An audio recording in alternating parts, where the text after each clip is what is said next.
Conor McKeown is a lecturer in digital media at the University of Stirling in Scotland. Conor, welcome. Britain has struggled with low productivity for decades and decades.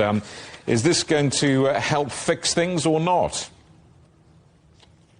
Yeah, I think ultimately this is going to be extremely beneficial for the UK. The UK has put all of its eggs in the basket of highly skilled labour and, as you say, innovation and research. And as a result, especially exacerbated by a few political decisions over the last few decades, we have seen an exodus of our low-skilled or more generally skilled labourers. So being able to bring some of the automation that the rest of the G7 have already made big strides into the UK, I think is going to really help in the small to medium business production sector that the UK is really thriving in right now. Why has the UK become such an attractive market for Chinese robotics companies?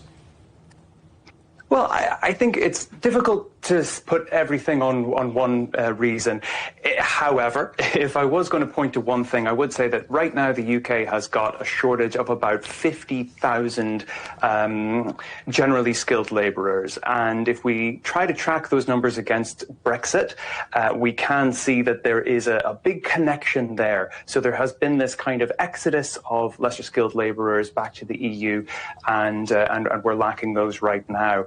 So there's just this space to be filled by robotics and automation, and the UK represents a really interesting challenge within that market.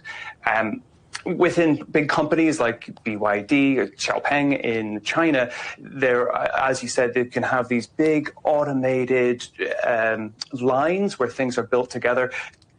Britain represents much more of a use case of where we can find things like humanoid robotics, where we need robots that are able to do multiple different tasks and adapt and learn as things go on.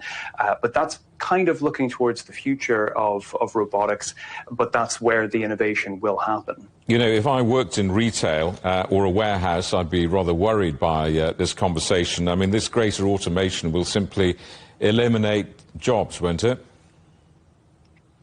I think that is a little bit of a simplistic way of looking at it. I think it will eliminate jobs. However, the jobs it's going to take away, or the tasks AI and automation is going to take away, I think will open up the landscape for much more rewarding, much more human-feeling jobs that people can do.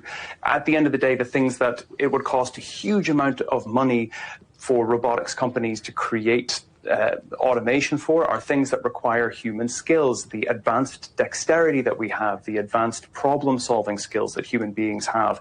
And I think the more we allow humans to focus on those things and to be human and excel at being human, the more rewarding our lives ultimately are going to feel. Conor, good to speak to you. Thank you very much indeed for your time. Conor McKeown from the University of Stirling in Scotland.